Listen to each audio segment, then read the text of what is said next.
for stopping by today. Pam Harris here with Develop Success, and today we're going to talk about setting smart goals. We all set goals, but we need to make certain that our goals are smart. So today I'm going to give you a little outline of what it takes to set smart goals so we can get started setting smart goals now. So let's talk about SMART goals. What are SMART goals? S stands for specific, defined, and focused. M, measurable. We have to put numbers to our goal. A, attainable. A goal you can attain with effort and focus. R, relevant, based on current market. And time-based, date, time of accomplishment. That equates to being a SMART goal. Being specific and focused and defined means that you have an exact goal that you want to accomplish and you know exactly what you're going for. Being able to measure it stops us from wasting our time and efforts because we know our actions have to be something that we can measure. Attainable, it has to be a goal that we know we can actually reach. That doesn't mean we're not going to make large goals, but we're going to take those goals and break them down. Relevant means it's based on current market, and time-based, we're going to have a specific time as to when we want to accomplish this. Now, what I've done is just listed some goals, and I want to go through and talk about these goals so that we can just get an idea of what to do with them. Let's say some of your goals are to buy a car, buy a house, save for education, increase your savings, start an online business, have more family time, and family vacation in Hawaii. All of these are great goals. Yours are probably a lot different than mine. However, we have to make those SMART goals. This is an example of how you can make them SMART goals. Let's take buying a car. We're going to get a red Chevrolet Cruze. When do we expect to get that? 12/20/20. And we're going to pay about $18,000 for it. We want to buy a house, a 3-bedroom, 2-bath rancher, and we're going to get that in June of 2020 and spend about $200,000. Save for an education, a 4-year college. That's going to start taking place.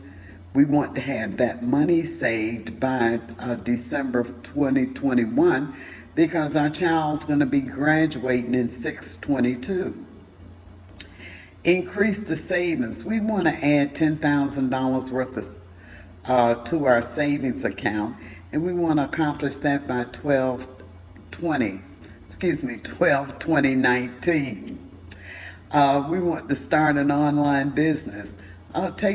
Let's say, easy one up, and we want to start at the $1,000 level.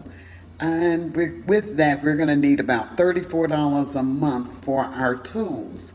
And we want to start that business 8/20/19, which is next month.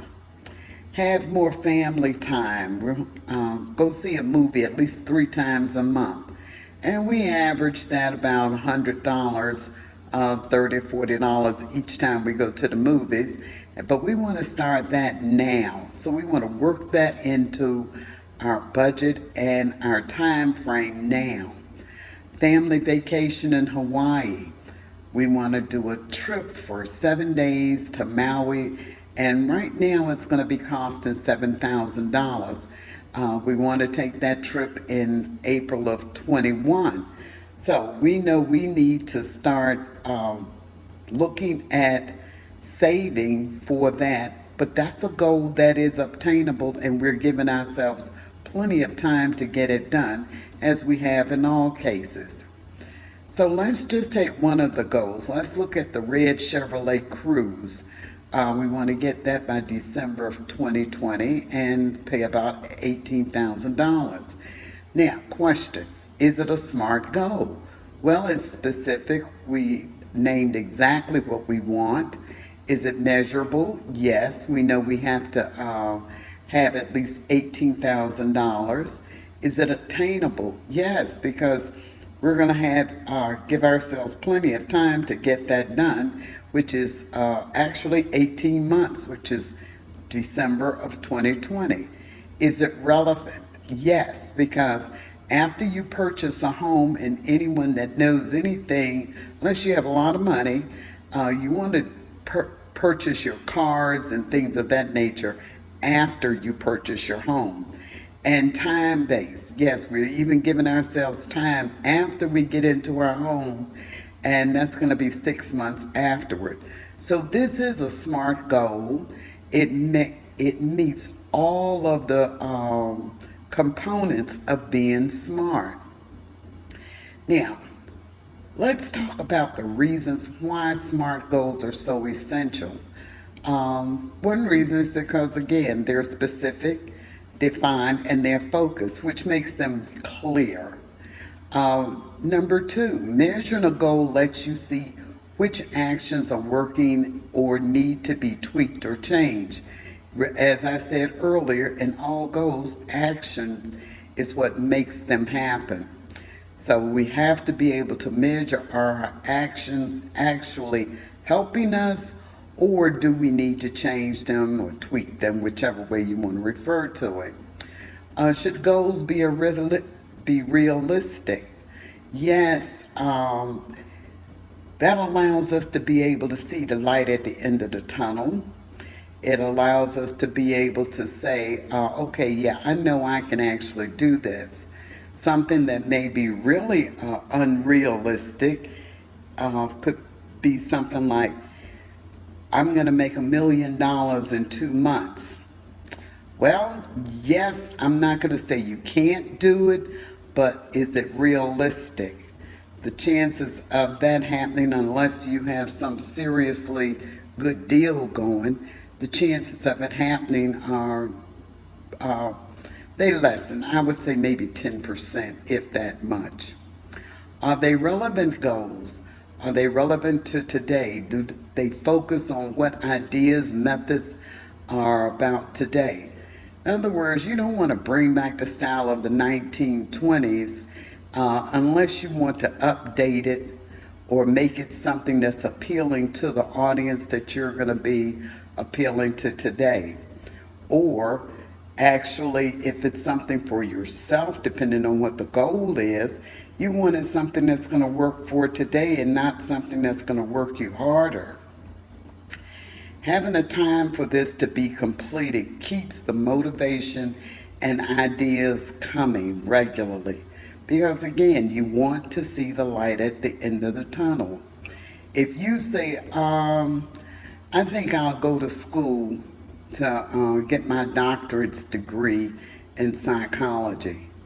If that's only a thought and you do not have any clear specific time frame as to when you want to get started, when you want that to be completed, you don't have any idea how you're going to finance it, and you're just having flighty thoughts.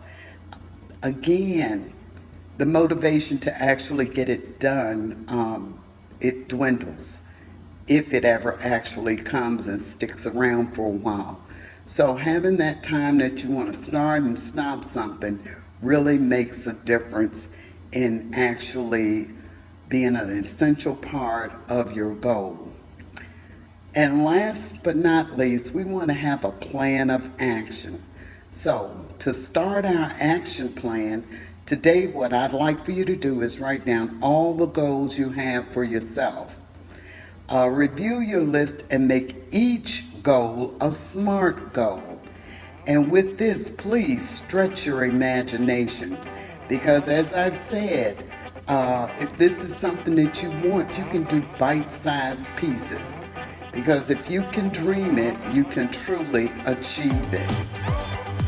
So I certainly hope you've received a lot of value from what we talked about today as far as your SMART goals.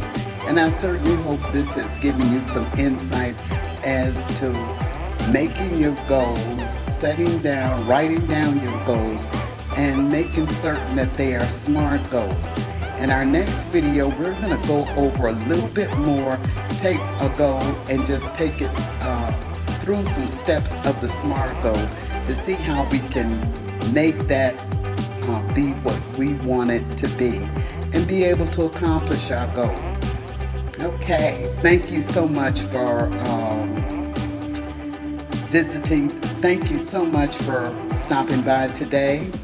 And again, if you haven't, please subscribe to my channel, like my channel, and share my channel. And if you find this is not for you, share it with someone that you feel that may benefit from it or see value in it. Again, this is Pam Harris, and thanks again, and have yourself a wonderful day.